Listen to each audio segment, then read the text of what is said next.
Jangan lupa like, komen, dan subscribe channel YouTube TVRI Bengkulu dan nyalakan lonceng notifikasinya.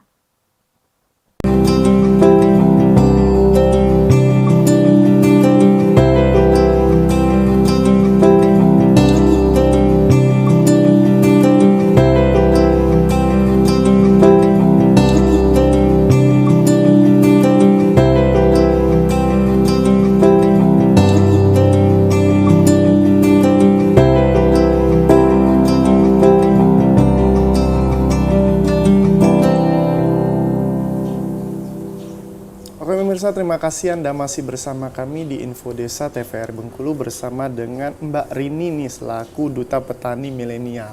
Mbak Rini, tadi berbicara tentang organik kayaknya masih kurang lengkap ketika manfaat organik itu sendiri masih belum tersampaikan kepada para pemirsa. Kayak gitu. Ya, grogi ya. Jadi manfaat organik itu pertama, tanah kita udah terlanjur rusak ya. Jadi karena penggunaan pupuk kimia dan sebagainya sehingga tanah kita rusak. Jadi organik itu membantu memperbaiki tanah tersebut, mengembalikan lagi mikroba-mikroba yang hilang karena penggunaan kimia tadi. Terus kedua, jika tanah sudah baik otomatis airnya juga akan baik. Jadi dengan penggunaan organik kita mengurangi pencemaran terhadap air. Gitu. Begitu juga udara, jika air sudah tercemar, udara pasti tercemar dan kita pun tercemar. Jadi sumur yang kita anggap, yang kita minum sehari-hari, jika lingkungannya menggunakan kimia, otomatis sumur tersebut, mohon maaf, beracun lah bahasanya gitu ya. Tercemar juga. Tercemar juga. Jadi guna organik itu seperti itu. Selain itu juga memangkas biaya produksi. Penggunaan kimia, pestisida yang berlebihan itu lumayan menguras kantong petani sebenarnya. Sehingga ya masalahnya sekarang misalnya cabai turun ini. Harga racunnya kan tidak turun. Iya. Nah, itu jadi problem. Standar pabrik sendiri ya. Sedangkan dengan organik kita bisa memotong biaya produksi untuk biaya pestisida itu. Misalnya 1 juta, kita hanya butuh 200.000 nih versi organik misalnya. Itu kan udah jauh memotong. Terus harga cabai kita walaupun di pasaran murah, kita tetap bisa jual mahal loh. Karena kita punya brand organik.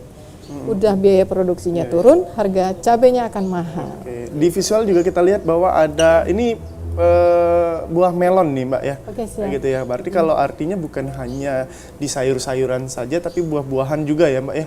Kayak gitu ya. Ini atau semua tumbuhan. Kayak gitu. Ini punya Mas Yusuf ini. Kayak gitu. Ini Kalau dari Mbak sendiri artinya semua tumbuhan ya? Kalau di Muko-Muko sendiri? Kalau di Muko-Muko saya pribadi lebih ke sayuran ya. Oh, sayuran. Sayuran, iya. Sayuran. Kalau buah-buahan itu ada teman yang coba mulai go, belum total ya. Oh, belum total. Masih go organik. Jadi ada istilah go itu mereka sudah mengurangi sedikit-sedikit dan mulai diseling nih kimia dan organik itu sudah ada. Kalau semangka sudah ada yang berani total, alhamdulillah gitu. Nah, kalau kami pribadi ya masih sayur karena kan temanya nih ibu-ibu nih yang kami kejar kan ibu-ibu, marketnya ibu-ibu. Jadi lebih ke dapur ibu-ibu kan biasanya ngolahnya sayur ya. Dapur ibu-ibu, beberapa diantaranya itu ya mungkin udah ke bawang merah juga udah mulai, cabai, terong, sayur-sayuran hijau. Kalau padi mungkin kalau daerah Muko-Muko sudah mulai deh. Kalau Muko-Muko sudah mulai tuh.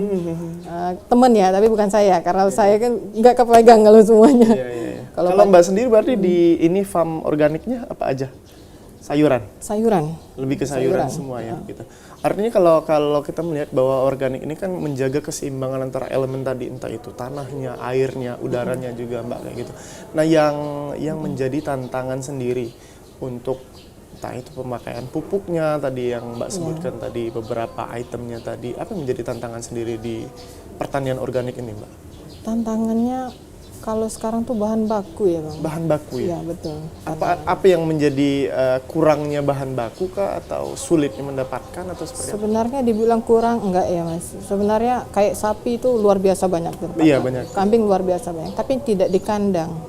Oh iya. Jadi bahan baku kita sulit, terutama urinnya ya. Iya. Itu sulit banget. Terus tantangan lain juga di mindset warga itu tadi yang tak bilang. Tadi ya, atau ini tadi. Organik tidak akan mampu. Nah, itu tantangan yang lain juga kalau di lapangan. Nah, solusi yang mungkin Mbak sudah pernah ke luar negeri juga atau misalnya ikut seminar-seminar pertanian juga yang mungkin bisa meyakinkan bahwa petani ya organik juga mampu kok untuk bisa ini gitu. Iya. Apanya solusi dari yang biasa diskusi tentang pertanian organik ini. Maksudnya? Untuk para petani tadi. Solusinya ya? Iya. Kalau dalam pertanian organik, intinya sih sebenarnya SOP. Oh, SOP. Patuhi standarnya SOP-nya, ya. standarnya. Jadi gini, pupuk yang baik itu berasal dari bahan baku yang baik. Jadi kita kalau mau dapat pupuk organik terbaik, kita harus tahu nih sapinya terbaik nggak? Sehat nggak sapi? Berarti berkesinambungan ya. Jadi konsep yang kita bangun ini adalah sustainable farming, yaitu lingkarannya. Ya. Dari sapi yang bagus akan menghasilkan kotoran dan urin yang bagus, terciptalah pupuk organik yang bagus sehingga sesuai dengan SOP dan bagus buat tanaman. Jadi walaupun organik, jika asal usul kohenya ini tidak baik, itu juga tidak bagus pupuknya. Pun hasilnya juga. Iya. Gitu. Jadi semua berantai. Jadi kita itu ketergantung istilahnya melingkar. Jadi kalau saya pribadi bukan hanya membina petani organiknya, tapi juga peternak sapi, kambing, ayam, dan itu semuanya. Oke, baik, ditahan dulu mungkin ceritanya, nanti kita akan ulik-ulik lagi. Untuk para pemirsa jangan kemana-mana, tetap di TVRI Bengkulu.